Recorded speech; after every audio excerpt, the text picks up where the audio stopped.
Hello, it's Mr. Asquith here. Could you put me through to Miss Manning, please? Putting you through.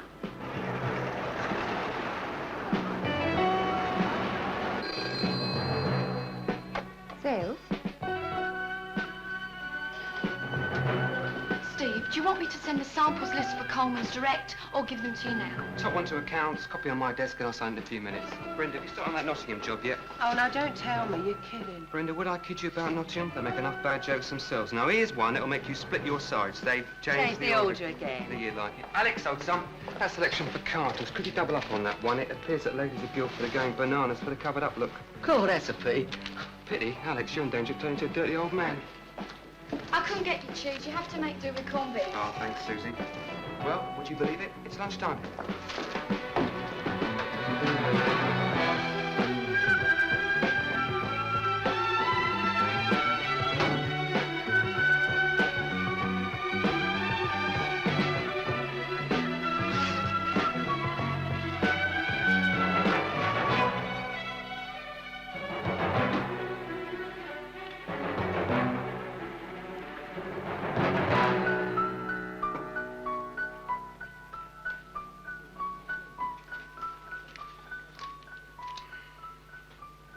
I slid out of the Cadillac, leaving the door open, and waited in the shadows of the archway.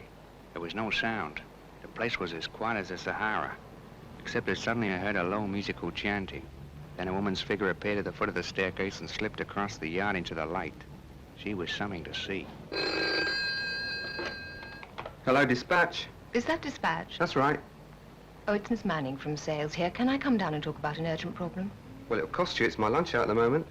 I am talking about urgent company business on behalf of my superior in the sales department, Mr. Asquith. Well, on behalf of my superior in the dispatch department, which happens to be me at the moment, why don't you come down and join me for lunch? I'm having corned beef, okay? I just want to talk to somebody as soon as possible. I'll stay chained to my desk. And then there was Miss Manning. Miss Manning was not only the sales manager's new secretary, she was as bright as a diamond, as pretty as a Botticelli, and a printout read 34, 22, 32, and about as warm as the North Pole. Mr. Scott? I'm afraid Mr. Scott's away this week. I'm Steve Carr, assistant manager. I had a feeling it was going to be a bad day. Thank you all for your vote of confidence. Mr. Carr, I've had an urgent message from Mr. Asquith, and I need some immediate action from the dispatch department. Sit down, have a sandwich. Mr. Asquith is in Amsterdam, Lucky man, glass of milk? and he's had a surprise call out of the blue from a group of American buyers who were passing through on their way home, And he wants to show them samples of the new lines before they slip out of his grasp. it could be a very big order, possibly $500,000. Now, he wants the samples at this address by tomorrow morning, 10:30 at the latest. It's absolutely vital that we get them there on time. We get them there? Well, you get them there. Somebody does. Near Amsterdam. That's no problem. And the samples are ready now?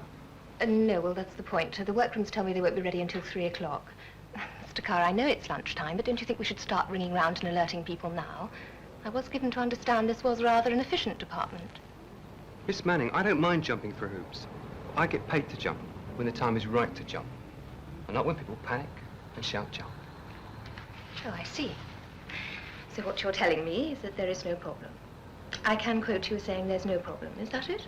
Miss Manning, you can quote me as saying that it is a problem and I can deal with it. You can also quote me as saying you'd be far better off making sure the samples were ready and in dispatch no later than 3 o'clock. End of quote.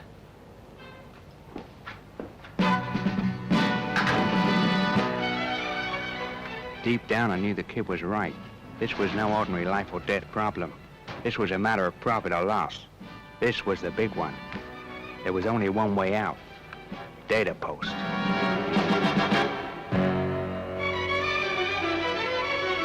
Could you get me Donna Barrington at the post office, please, love? What the kid didn't know was that this was my first experience of data post on the international run. I've been confined so far to the fast data post delivery service across the UK. The Amsterdam assignment would be my first pitch with data post overseas. I had to talk to my London connection. Data post. Hello, data post. Is that Donna? Speaking. That sounds like Mr. Carr, right? Clever lady. How are you, okay? Yes, I'm fine, thanks. Now then, what can I do for you? Well, let me put it this way. How about Amsterdam tomorrow morning by your on-demand service? Well, that's no problem. Now, what time can you get the consignment round to us? Well, that's the trouble. Looks like 12, maybe 15 packages. Yes, well, you're going to need a special collection then, aren't you? Donna, you're an angel. The stuff will be ready at 3 o'clock. In that case, I'll arrange for somebody to be with you by 3 o'clock. It's 8 boxes, Simon Brenda. Thursday afternoon is a busy time in Silkworm. By 2:30, the place begins to look like a country church at Harvest Festival, getting the stuff out for the London shops. Those store managers get a little hungry for restock towards the end of the week. Wednesdays I prefer. At 4 o'clock on the nose, those data post boys are in the door for our regular scheduled consignment of stock computer printouts. A list of destinations that reads like the index from the Good Food Guide. But once I see that red van slipping away, I know we're on a winner. And you can forget the sleeping pills. But Thursdays are something else. Sales? Miss Manning, Steve Carr here, dispatch. Is that pretty little watch of yours still working? Yes, I know. Look, I've just been on to them again. I'm terribly sorry. They promised me faithfully. Well, perhaps it's time for a little less faith and a bit more action, Miss Manning. Do you think you give them a hard time? I've got a man down here waiting to take them off, if you'll pardon the expression. I'll try them again now. That would be wonderful. So, how's Mr. Scott? How's the boss? Oh, he's a bit better, thanks, Mike. As a matter of fact, I saw him last night. Do you want a cup of tea, Steve? Oh, I'd love one, Susie. Mike? No, thanks. Just that one. Just one then, Susie. Is the stuff ready? Should be about 3 minutes, I hope. I was beginning to have some pretty unsavory thoughts about the workrooms. Sometimes they have as much sense of urgency as a Spanish scarecrow. It's for overseas, okay? Amsterdam, they told me. Be there in the morning. So it's just the same. I did the list of items on a 2730. Exactly the same. You have the list, then the weights. I'll check them all through at the sorting office. Then you'll get the dockets back through the post, right? All seems too easy, doesn't it? Thanks, Susie. Did you see that match on TV last night? Saw the second half. Not exactly world class, were they? No, they certainly weren't. You have to hand it to the Mike Mitchells of this world. They shall keep their cool. But then I guess they're used to this kind of situation. So what's the program now, Mike? Well, when I've checked them in at Western District Office, they'll be sorted, taken down to Heathrow for the flight. First thing in the morning, the Dutch boys take them down to their sorting office. Then they either go out with their normal delivery, or if that's not on, they lay on a special van. Guaranteed. You can put money on it.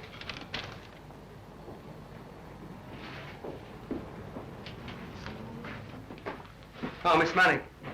I'm sorry about this afternoon. I really am. I wouldn't worry about it if I was you. The dresses were late, but they're on schedule. Winging away to your Mr. Asquith. Problem's being solved by the minute, so don't give yourself ulcers. I hope you're right. In the words of the famous philosopher Mike Mitchell, you put your money on it.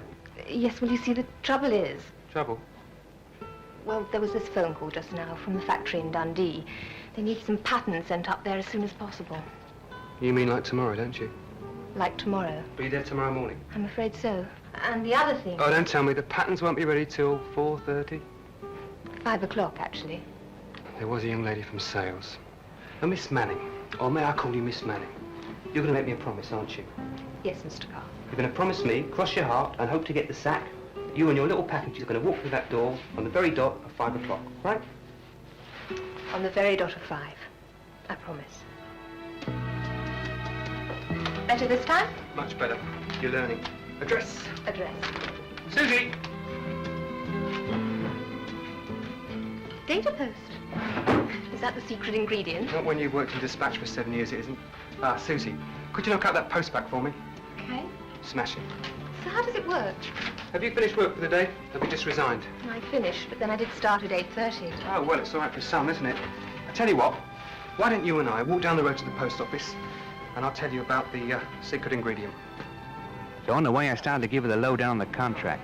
The data post contract for a next-day delivery around the UK, and a dynamite delivery to plenty of destinations all over the world.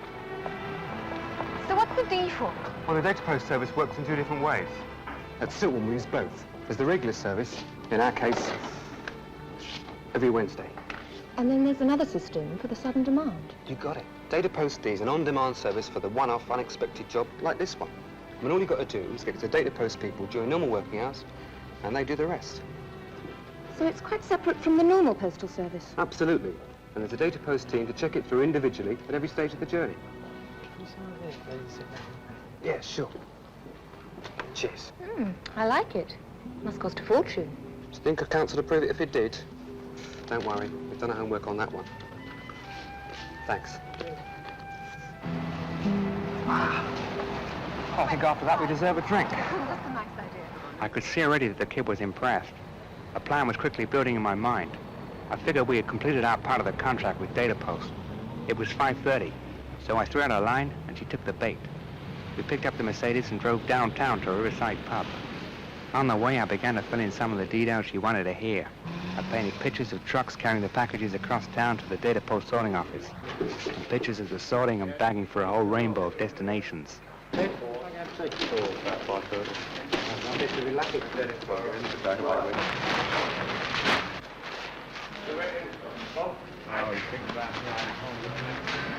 Coming up here, well, you get a set right every year, you know, on your birthday. Then she played right into my hands and gave me a chance to play the ace. So what about traffic jams and rush hours? If your packages are doing better than we are. Haven't you ever heard of the Post Office Underground Railway? I've heard of Snow White and the Seven Dwarfs. No, it's true, straight up. They've got this underground railway system, automated. Runs from Paddington on the west side, right across town to outside Liverpool Street Station.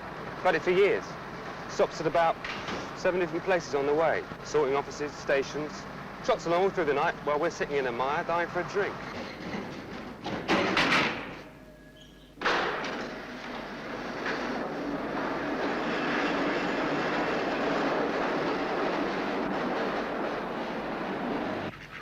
We didn't hit the river until 6:15.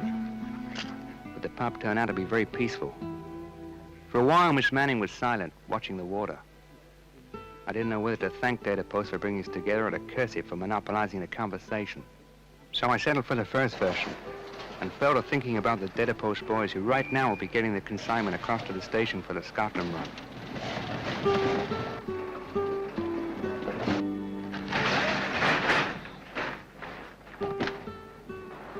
And I saw the Data Post truck zapping down the motorway to Heathrow for the Amsterdam flight.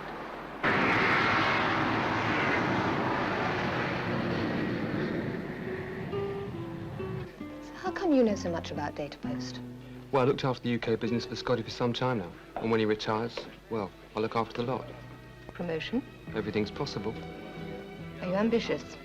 Ruthless. I have an idea, Stephen Carr of Dispatch. Why don't you come back to my place for a meal? And then you can tell me what happens next. He's looking at you, kid. Data Post, I mean.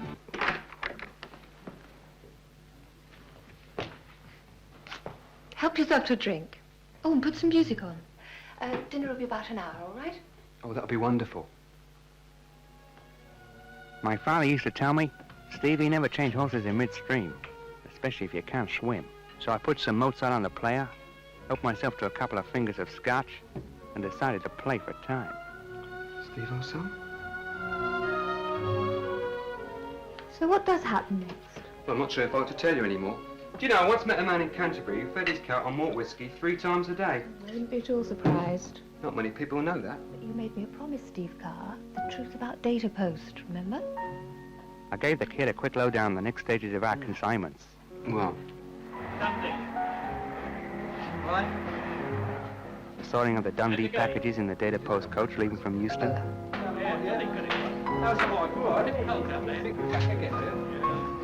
And the hectic offloading at midway stations, where they'll be taking on further consignments for rapido delivery to all points north.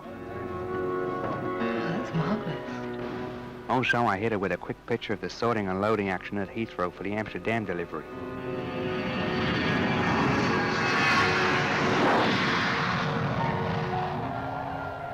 Also, she hit me with a regular delivery of a smile that would make the Mona Lisa look like the bride of Frankenstein. Steve Carr, I think you're getting rather tired. And you've had a few drinks, as I recall. So I suggest you do the sensible thing and stay here the night. How does that sound? How did that sound? It sounded like sweet music in my ears. I had to smile when I thought about those Data Post boys sweating away through the night while I was embalming myself with Imperial leather in Earl's Court, care of Miss Manning.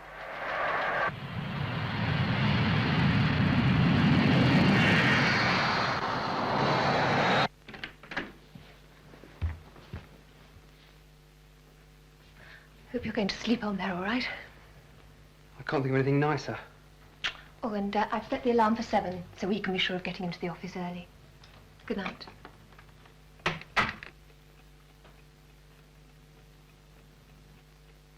Some nights seem longer than others. This one took several months. I didn't fall asleep until daybreak. I kept seeing visions of the data post brigade from Carlisle to Schiphol. A great army of them, sorting, checking, and driving. I saw the packages getting near to the end of their journey. Then a great wave of darkness swept over me, and I slept.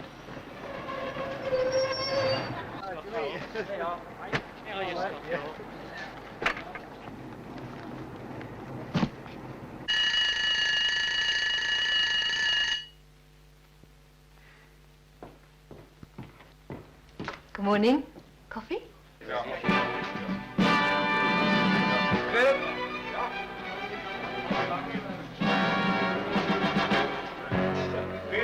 Je mensen voor je. Amstel Hotel. Je moet het wegbrengen. Nou, dat zal er wel weer moeten, hè? Ja. Nou, prettige rit, hè?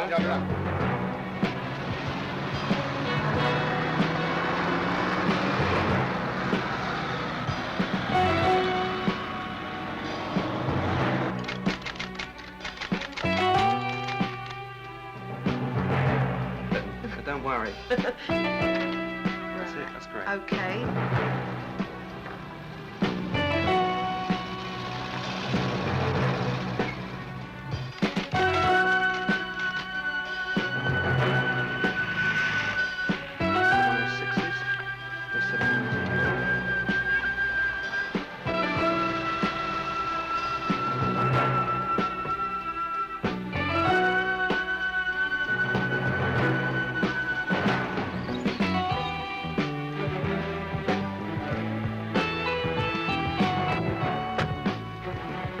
So they've got to be there at 3:30. Well, I think what we'll do is...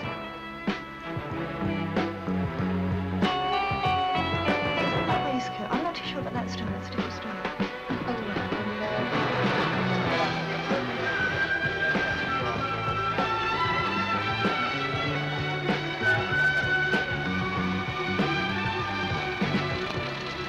So he's got to be there at 3 o'clock.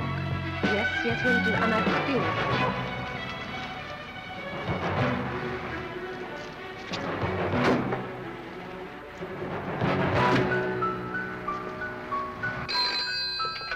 Miss Manning? Speaking. Oh, it's Mr. Asquith calling from Amsterdam.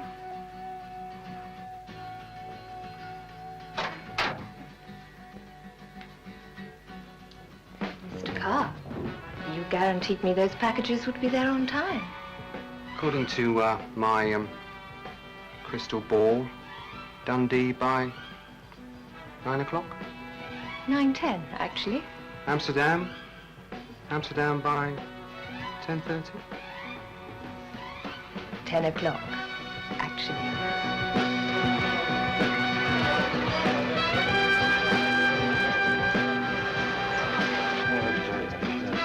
What is the price? It's, well, I'm going up to 28. 28. Oh, this is nice. Yes, This I is like the, this very, this is very the- much. It's again from the autumn collection. What do you think about Yes, I that? think we should definitely should take Yes, I think that would as sell very well. Lovely.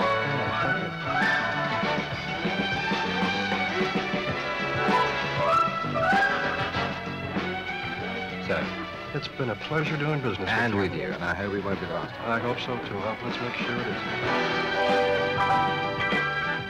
Sometimes you get the girl, sometimes you get the job. This time I got the full house, aces on kings.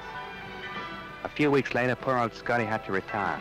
They made me up to dispatch manager. Miss Manning, well, you can put your money on me any time, on the nose when it comes to the ladies. As for me, well, I tell ya, I guess I'll just keep putting my money on data post.